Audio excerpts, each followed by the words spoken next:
तमन्ना आबरू की है अगर गुलजारे हस्ती में तो कांटों में जिंदगी बसर करने की खूब कर ले। वजीर आजम शहबाज शरीफ ने पाकिस्तान तुर्किया बिजनेस कौंसिल में इलामा इकबाल के शेर की तशरीह करते हुए खुद उलझ कर रह गए। सोशल मीडिया पर सार्फिन के लिए मजाक का बहाना बन गया। समझ नहीं आ रही कि इसकी बातों पर हंसे या रोएं। और ये तो कुछ भी नहीं, वहाँ भी बिछा चला जा रहा है तुर्कों के कदमों में। वहाँ ये नमूना कह रहा है माई इन्वेस्टर इज माई मास्टर, मतलब इसके मुँह से जो आएगा कह देगा। उफ, पाकिस्तानियों की इज्जत को दो कौड़ी का कर दिया है इस इंसान ने। कहने को वजीर आजम है, हर जगह मजाक बनवाने का मस्खरा। ये तो उर्दू सही नहीं बोल सकता, इंग्लिश से लड़ने की जरूरत ही नहीं है। मगर बेइज्जती को शोहरत समझते हैं ये जाहिल। न जाने इसे किसने कहा था कि इस्तांबुल वालों को उर्दू में शेर सुनाने और इसकी तशरीह अंग्रेजी में करें। वैसे शहबाज ने जब किया मुश्किल काम ही किया, चाहे इसे काम सूट करता हो या सूट ना करे। वो इस काम को करने का अहल हो या ना अहल हो, इसे जो भी कहा जाए करने को तैयार हो जाता है। वैसे साबिक चीफ ने इसी क्वालिटी की वजह से चूजन वन किया था। जी हाँ, हमारे prime minister one and only chosen one है, जिन्हें पाकिस्तान के सबसे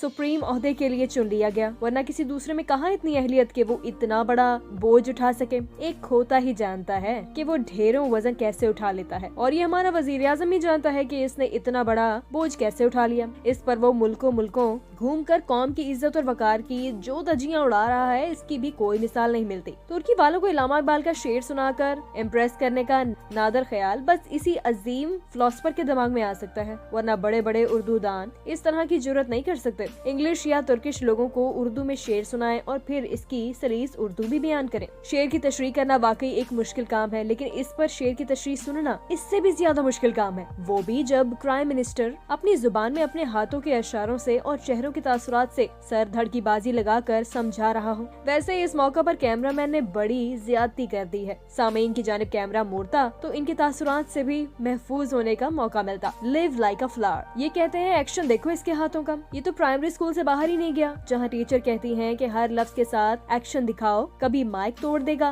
कभी गिर पड़ेगा, ड्रामेबाज। एक वक्त था पाकिस्तानी बच्चों की उर्दू बहुत अच्छी हुआ करती थी, फिर मुल्क के तोलो अर्ज में इंग्लिश स्कूलों की भरमार हो गई। नतीजा ये निकला कि आज हर दूसरे घर में बच्चों की उर्दू कमजोर है। इसीलिए तो 10वीं 11वीं और 12वीं क्लास में मीर और गालिब की शायरी की तशरीह करना अजाब लगा करती थी। 10 नंबर के सवाल के लिए ढेरों ख्वारी उठाना पड़ती थी। कई तलबा का तो बिल्कुल ऐसा ही प्राइम मिनिस्टर जैसा हाल होता होगा। पसीने बह रहे होते हैं, चेहरे का रंग फक उड़ा हुआ। भाई ने कहता कौन है कि इस केटू की चोटी सर करें। शायरी करना और पढ़ना बहुत हसास लोगों का काम है। पहले दर्जे के जालिम और घटिया लोग अगर फैज, इलामा इकबाल और गालिब के अशार पढ़ेंगे तो कब्र में इनकी रूह जरूर तड़प उठेगी। जिनके खिलाफ शेर लिखे थे, जिनकी मुजम्मत में लिखे थे, वही बढ़ चढ़ कर इनकी शायरी इस्तेमाल कर रहे हैं। वो भी सुबह दोपहर और शाम। खुद को इंटेलेक्चुअल साबित करने की इंतहाई नाकाम और भौंडी कोशिश की जा रही है। भाई तुम वो काम करो जो तुम बहुत अच्छा कर सकते हो। साजिशें करो, बूट पॉलिश करो, लोटों की खरीदो फरोख्त करो, अपनी हुकूमत बनाओ, केसेस माफ करवाओ, मुल्की मईशत तबाह करो और कुर्सी पर एल्फी लगाकर इस पर बैठ जाओ। दानिशवरों, शायरों और मुसन्निफीन को पढ़ने के लिए पाकिस्तान की आम अवाम मौजूद है ना। आटा महंगा होगा तो किसी इनकलाबी शेर से पेट भर लेंगे। बच्चों की फीस, किताबी, यूनिफॉर्म के लिए इलामा इकबाल के फलसफा खुदी पर मुकाला लिखकर पैसे कमा लेंगे। तुम अपने और अपने खानदान की परवाह करो। खुदा के लिए शेरों और इनके अजीम शायरों को जलील न किया करो। कुछ तो गरीब अवाम के लिए भी छोड़ दो। ये क्या कि लूटने वाले भी तुम और एहतजाज करने वाले भी तुम हो, हुक्मरान भी तुम हो और इनकलाबी भी तुम हो। ये शेर, ये नगमे, ये इनकलाबी नारे खाली पेट वालों को सूट करते हैं। पिछले 8 माह में बिल जमा कराने के लिए जिनके जेवर बिक गए, जिनके बच्चों के स्कूल छूट गए फीसों की ना होने की वजह से। इसलिए ज्यादा इनकलाबी बनने और शायरी की टांग तोड़ने की बजाय अपने इक़्तिदार में फोकस करो, क्योंकि किताबें लिखने वाले बड़े बड़े नजरियात लिखते और लोगों की जहन साजी करते हैं। तुमने तो पहले रोज ही कौम को बता दिया था कि फकीरों की कोई मर्जी नहीं होती। इस कौम की इज्जत इस दिन मलिया मेट हो गई थी जिस दिन इस शख्स ने बोला था बैगर्स आर नॉट चूजर्स। इज्जतदार शख्स की जेब चाहे खाली भी होती है तो वो कभी नहीं कहता कि मेरी जेब खाली है। वो खाली जेब लिए ही इज्जत और वकार से चलता है। मगर इस शख्स ने ये जुमला कहकर पूरी कौम और मुल्क को शर्मसार किया। हम जानते हैं कि तुम कितने बड़े लूजर हो। तुम्हारी गुलाबी अंग्रेजी ने तुर्की वालों को समझा दिया होगा कि अंग्रेजी का इस तरह से बेड़ा गर्क किया जा सकता है।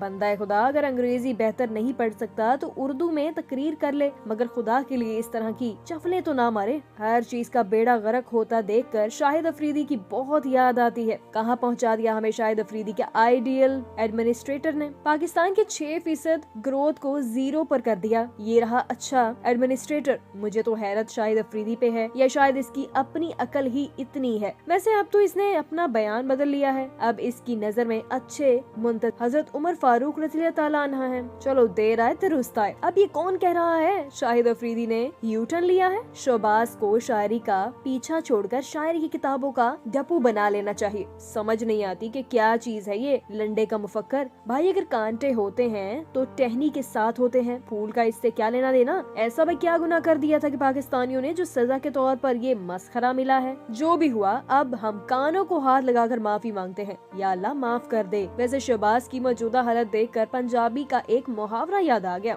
इससे पंजाबी में कहते हैं देसी कुत्ती वलायती चीका। पीके फिल्म तो सारे पाकिस्तानियों ने देखी होगी। पीके की जुबान में कुर्सी का खेल यूं समझ लो, फूल समझे होगा, ई गेम ऑफ थ्रोन्स है बबुआ। कभी हम मरासी थे, बाजार हुसन के बाहर इनके अबाव अजदाद फूल बेचा करते थे। दौलत शोहरत ओहदा सब कुछ मिल गया, लेकिन खून में जो नौटंकी जरासीम थे वो खत्म न हुए। नीम पागल ड्रामेबाज समझना क्या चाह रहा है और समझा क्या रहा है, कुछ समझ नहीं आ रहा। इस पर एक शेर याद आता है, समझ समझ के समझ को समझो, समझ समझना भी एक समझ है, समझ समझ के जो ना समझे मेरी नजर में वो ना समझ है। पाकिस्तान का कंफ्यूज मुफक्कर। पाकिस्तानियों को आज तक इसकी फलसफाना बातें समझ में नहीं आई। दूसरों को क्या समझाएगा और अकल की बातें ऐसे कर रहा है जैसे तुर्की वालों के लिए फूल और कांटों की फिलॉसफी नहीं होगी। जितने हाथ इसने इस एक शेर को समझाने में हिला दिए हैं, इतने हाथ में तो पूरा दीवान समझ में आ जाना था। तैयब एर्दोगान पछता रहा होगा इसका हाथ छोड़कर। इस खिताब के दौरान भी